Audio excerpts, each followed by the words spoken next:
তুই বুদ্ধি দিবি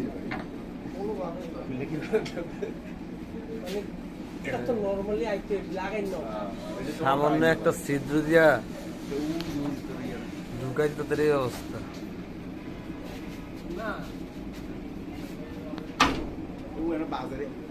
এটাই তো বললাম বাজার তো কোনো কারণ নেই। এই পাশ থেকে যাবে, এই পাশ দিয়ে যাচ্ছে। এই পাশ দিয়ে ভাই তো যেটা কাছে এটাই আর বান্দে নিচে নামছে। এটা নিচে নামবো না।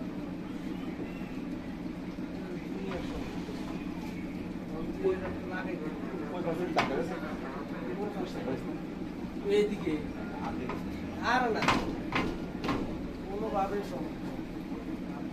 মন্ডিত মন্ডিতে কি বেদা লাগে এটা তো লাগে সাইড হাসো।